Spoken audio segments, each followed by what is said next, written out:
lo llevé. 10:28, ya estamos hablando con Claudio Lozano, al que conocemos de toda la vida prácticamente, ¿no? En este intercambio que uno tiene entre periodistas, políticos. De toda nuestra vida y la mitad de la de él.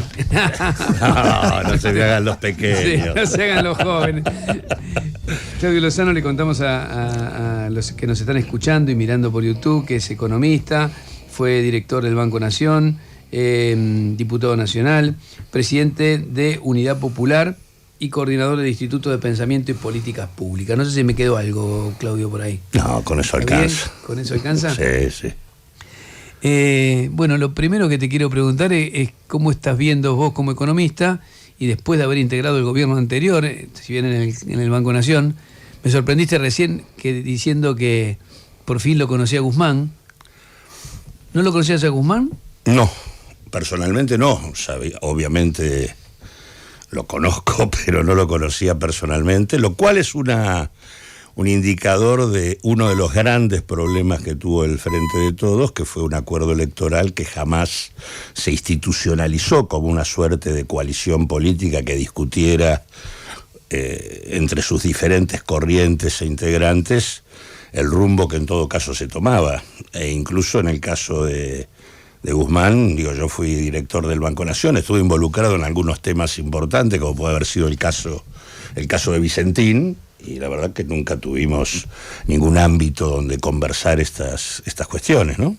Así que creo que es un indicador de esa falencia, que creo que fue probablemente una de las falencias políticas más importantes y que tuvieron como resultado la pérdida de una interesante oportunidad que tuvimos para hacer las cosas mejor, y que ciertamente además creo que ese fracaso tiene mucho que ver con la ofensiva brutal que hoy los sectores dominantes llevan sobre buena parte de la sociedad argentina en el marco del gobierno actual, ¿no? Un gobierno que tiene un formato autoritario y represivo, que viene destruyendo las condiciones de vida del pueblo argentino. Tenemos 26 millones de personas bajo la línea de pobreza, más de 8 millones bajo la línea de indigencia, 4 millones y medio que se agregaron en el último año, con lo cual hay una expansión del empobrecimiento de la pobreza y del crecimiento del hambre en nuestro país, con una perspectiva de profundización del saqueo y el daño ambiental sobre la Argentina,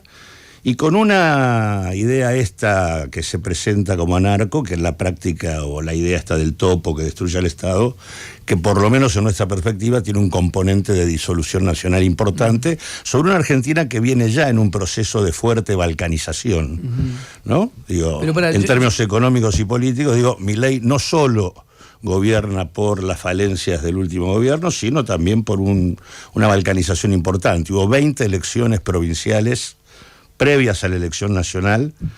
Si hubiera habido elecciones simultáneas, Milei no hubiera ganado. A ver, ¿cómo es eso? Si se hubieran votado en las provincias... Si se hubiera votado en simultáneo la nación y las provincias, Milei no hubiera ganado las elecciones nacionales. ¿Por qué? Porque si vos tomás... ninguna provincia ganó. En segundo lugar, ganó solamente en el momento en donde solo estaba en discusión las candidaturas presidenciales. Por ejemplo, cuando se discutió territorio no ganó nunca. En las PASO, que es donde gana primero, en los lugares donde estaba en discusión simultánea el territorio, que era provincia de Buenos Aires, Ciudad de Buenos Aires y Entre Ríos, ahí pierde. Luego vino la primera vuelta, ahí se discutía todo el territorio nacional en simultánea, y ahí pierde nuevamente. Luego, en el balotaje, donde era solo él versus Massa, sin ningún tipo de discusión territorial, ahí es en todo caso donde gana. Si hubiera habido discusión simultánea, y eso, que no exista la discusión simultánea, es que no hay una discusión sobre... En las provincias no hubo un debate sobre el país. Cada provincia discute más allá de lo que ocurre a nivel nacional, que es un síntoma de desarticulación de una perspectiva de país bastante grave, digamos, Claudio, en el mundo en el que estamos. Caracteriza este momento económico. ¿Qué es lo que vos pensás que está pasando y qué es lo que va a pasar en lo inmediato y a largo plazo con este gobierno? ¿Ves una idea caótica en el futuro? ¿Ves una idea articulada aunque no te guste? ¿Qué es lo que estás viendo? A ver, lo que estoy viendo es, digamos, la situación puntual hoy, digamos, más allá de del deterioro general que ha producido en las condiciones de vida, la caída brutal de la actividad económica y demás, tiene que ver con el impacto que ha producido en los mercados financieros y cambiarios el seguir meneando la alternativa de la dolarización desde el mes de mayo para acá por parte de Milei. Esa estrategia que tiene como contrapartida trasladar deuda del Banco Central al Tesoro y la lógica esta última de la emisión cero pone en cuestión la capacidad de pago de la deuda en pesos y la capacidad de acumular reservas. Consecuentemente, los acreedores de la Argentina desconfían de esto y hay presiones simultáneas por parte del fondo y los exportadores y grandes productores respecto a la necesidad de una modificación cambiaria. El gobierno se aferra a no hacer esto, más allá de que pueda haber intereses económicos que necesiten mantener el tipo de cambio para poder realizar rentas en dólares que tienen acumuladas en pesos, más allá del negocio. El tema de fondo acá es atarse al único éxito que pueden mostrar, que es la desaceleración de la evolución de los precios. Y creo que hay un intento de mantener la situación y llegar a enero, por eso, frente a la desconfianza que generan los pagos, están colocando en una cuenta lo que van a pagar en enero del 2025. De intereses solamente. De intereses. ¿Y por qué en enero del 2025? Porque están esperando a Trump, de manera tal que Trump de alguna manera les resuelva, les facilite un mejor acuerdo con el fondo, del mismo modo que Trump lo facilitó en la etapa de Macri. Me parece que esa es la apuesta, pero que es una apuesta, digamos, un intento de consolidación política de esto, pero que esto no tiene ninguna perspectiva para la Argentina. Me parece que esto se da en un contexto en donde además la emisión cero va a tener como contrapartida una profundización del cuadro recesivo, y consecuentemente vamos a seguir con la destrucción de empleo, el deterioro de los ingresos, la expansión de los niveles de pobreza y de indigencia. En el primer trimestre del 2024 hay 592.000 puestos de trabajo menos que los que existían en el cuarto trimestre del 2023. Tenés hasta abril una destrucción de 170.000 puestos de trabajo registrados. Tenés una caída de entre 7.000 y 10.000 empresas, por lo general pymes, es decir, mayor concentración. Tenés un derrumbe de la actividad económica de 10 puntos a nivel industrial, tenés una capacidad ociosa que es la de prácticamente la etapa de la pandemia. ¿Por qué crees, Claudio, cuando vos escuchás todos estos datos son demoledores, ¿por qué crees que mantiene esta cosa de apoyo constante el gobierno, 50, 55? ¿Tenés alguna explicación a eso? Sí, yo creo que es el fracaso de lo anterior. Yo creo que hay un ciclo político terminado en la Argentina.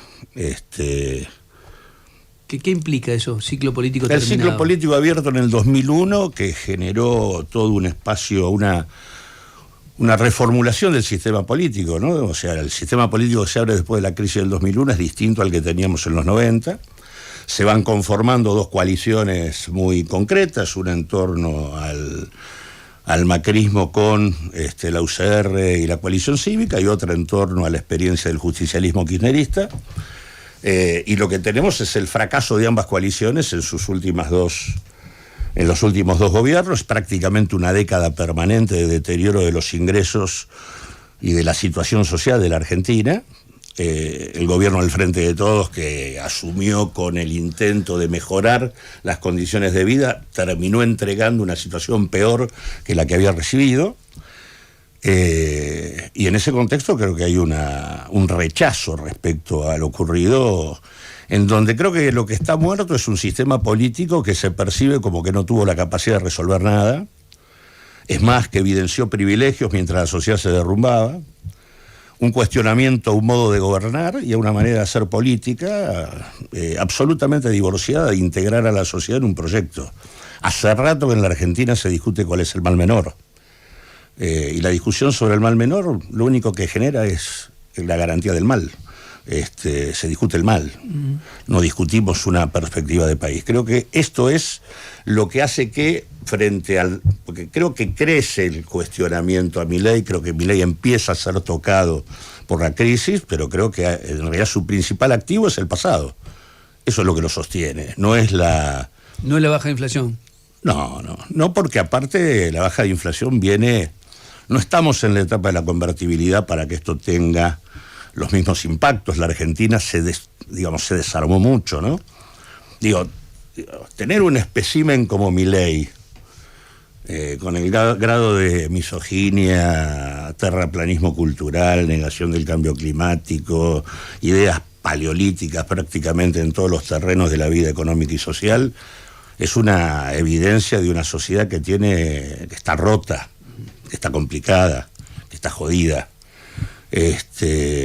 Así que me parece que en ese sentido, me parece que aparte están tratando de darle una batalla cultural, tratando de convencer que hay un futuro, pero me parece que Claudio, es muy importante entender que por fuera, más allá del momento actual de profunda crisis y deterioro social, no hay nada virtuoso adelante con lo que hoy está pasando. Quiero volver al tema de adelante. Vos suponete que, vos sabés que, no sé si lo escuchaste, pero Guzmán dijo algo bastante parecido a lo que venías diciendo vos. Hay un programa que se llama Aguantar, que tiene un alto costo social, que tiene mucha volatilidad, que genera cada vez más problemas de profundización de la recesión a través de la idea de, no emitimos más, con eso aguantamos un poco más, esperando que venga Trump para que les dé una guita para dolarizar. Y que finalmente, y él dice, yo tengo información de que están hablando de eso.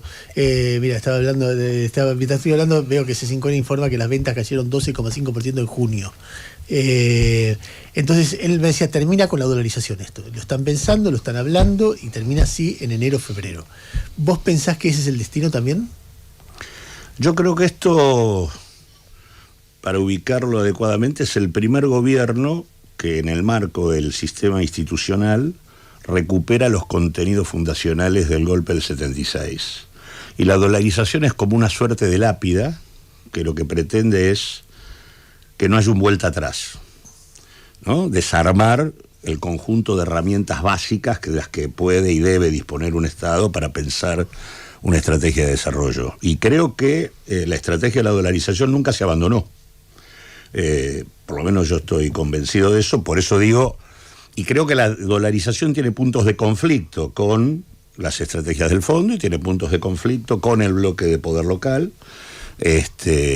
por diferentes razones, pero concretamente por las que dije antes. Supone un sobreendeudamiento del Tesoro, 65.000 millones de dólares más en el curso de 6 meses, y encima anunciar que le voy a pasar 12.000 millones de dólares más, obviamente pone en discusión, sobre todo para los bancos, el tema de cuándo me vas a dar un bono que no me termine afectando el patrimonio y la liquidez que tengo. Y por otro lado, la decisión de emisión cero, esta idea de que todo lo que compro en dólares lo voy a usar para intervenir en el mercado financiero paralelo, a la larga lo que hace es dejarte sin capacidad de acumulación de reservas. Consecuentemente, para los acreedores externos esto tampoco es garantía de nada. Consecuentemente ellos intentan resolver esto poniendo en la cuenta los intereses de enero del 25, tratando de aguantar. En ese contexto, además, por ahí, creo, van a tener una tasa de interés positiva en términos de dólar, van a tratar de seguir jugando con el ingreso de capital especulativo y de llegar a enero. O sea, creo que sí, que efectivamente la dolarización es el final de esta estrategia. Por eso es que además hay una situación, por un lado hay una situación de deterioro social muy grande, de sufrimiento social que se acumula, pero por otro lado hay una urgencia. Es imprescindible quebrar esta política, porque no hay perspectiva de un futuro interesante si efectivamente dolariza.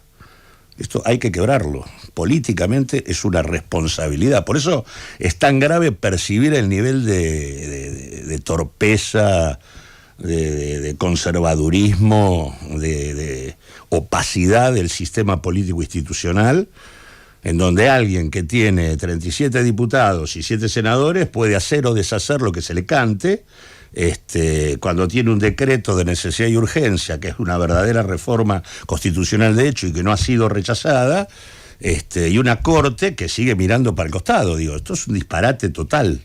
Y además es un disparate que en tanto se lo deje continuar, le pone una lápida al futuro de la Argentina.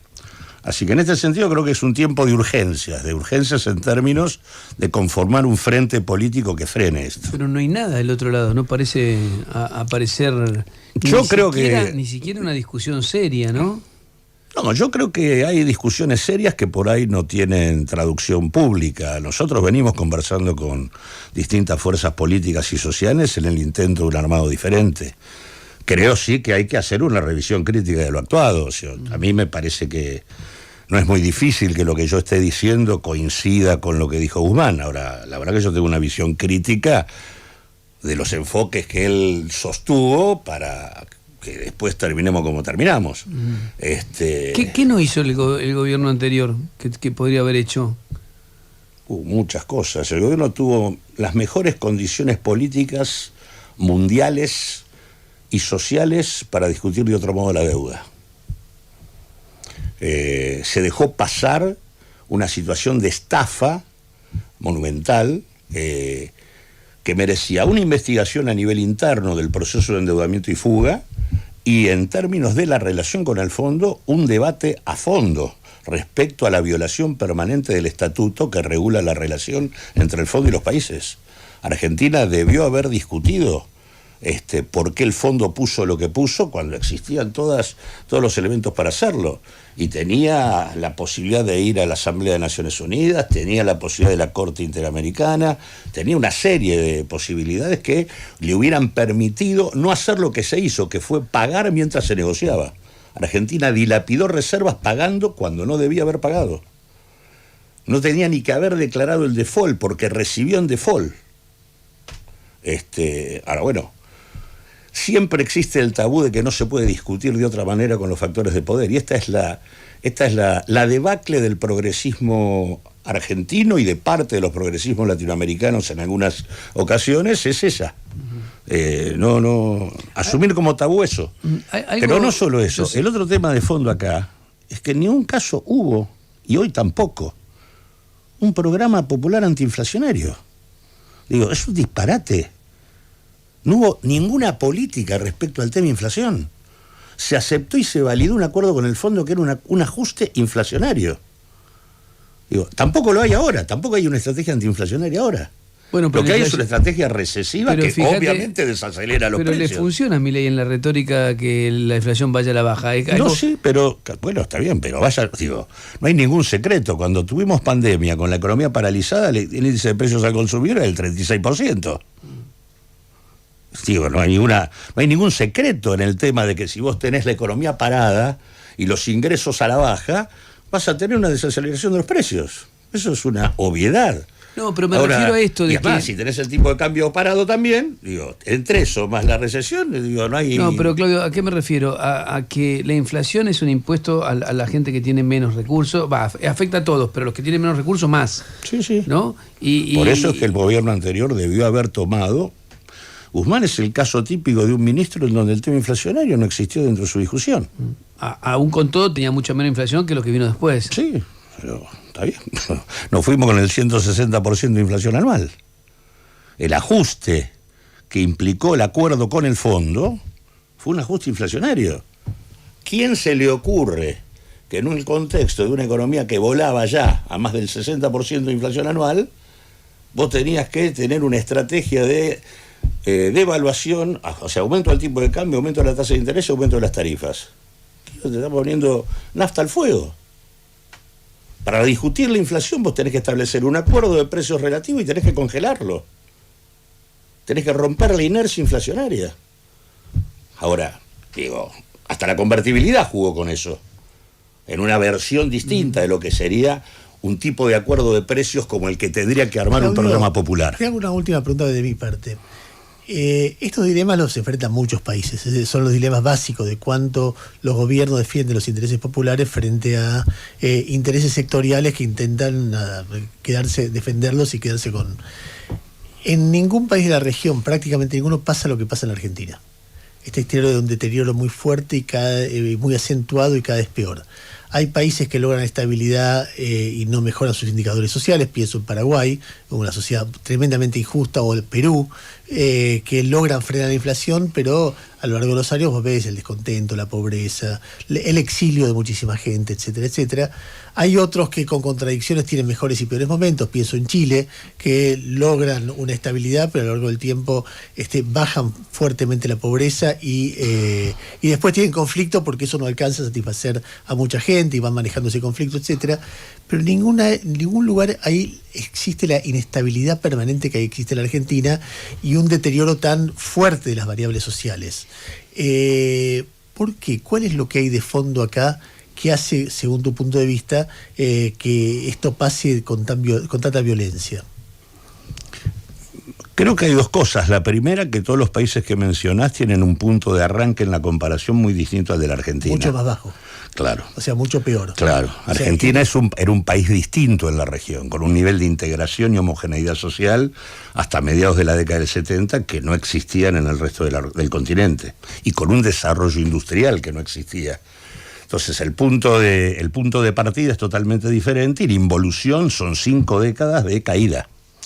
En donde lo único que hubo por parte de las experiencias populares fueron frenar un poco la caída, compensar, pero en ningún caso revertir el rumbo de deterioro que se vivió. Y después creo que casualmente, porque Argentina tenía una estructura social mucho más homogénea, con nivel de desarrollo organizativo y político mucho mayor, los niveles de resistencia a esa involución son mucho más altos, y el nivel de conflictividad social y político de la Argentina es mucho mayor que lo que puede existir en todos los otros países de la región.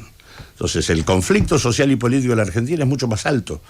Y eso es lo que, digamos, a veces la discusión de la inflación aparece colocada en el terreno de lo técnico, pero francamente la inflación es el efecto más político que existe en el terreno de la economía. Es la manifestación en pleno de la disputa por el reparto del ingreso. Cada precio que se mueve por encima del otro supone una apropiación de ingresos mayor respecto al resto en el total de la torta de ingresos que la sociedad genera. En la Argentina el movimiento, la inflación que acompaña estas 5 décadas de deterioro permanente de la vida en la Argentina tiene que ver con una disputa política y social que se viene saldando del peor modo, y que tenemos la responsabilidad de tratar de innovar y de crear una perspectiva política nueva que repare los errores que hubo en las experiencias populares que se aplicaron recientemente, y que tienen que ver, entre otras cosas, que no hacerse cargo de 2 grandes cuestiones. En primer lugar, no hay políticas de redistribución del ingreso solamente en base a salario, en un contexto donde el 50% de la población está en situación de informalidad. Y la discusión de un ingreso básico universal es clave en la Argentina. Y en segundo lugar, el tema del endeudamiento no es solamente la deuda. Hay una trama del poder económico entrelazado con la deuda, de actores que vienen acumulando en términos financieros, con baja inversión productiva, con demanda permanente de subsidios, que resisten políticas de tributación y que tienen un proceso permanente de fuga de divisas. Esa lógica es la lógica que hay que disciplinar con discusiones de comercio exterior, finanzas, sistema tributario y demás, que son las que no se discuten nunca. Algún libertario te diría automáticamente eso es más gasto público, más déficit fiscal, por consiguiente más... No, al revés. ¿Vos crees que hay que ir a bajar el déficit fiscal? Buena parte de lo que está pasando hoy con la política revela inconsistencias de origen del diagnóstico libertario. Primero, vos no podés tener déficit cero en un contexto de caída de la actividad. Vos estás en una trampa que implica cae la actividad, me cae la recaudación, ajusto el gasto, vuelve a caer la actividad, vuelve a caer la recaudación, vuelvo a ajustar el gasto y así sucesivamente. Están desesperados por los pesos.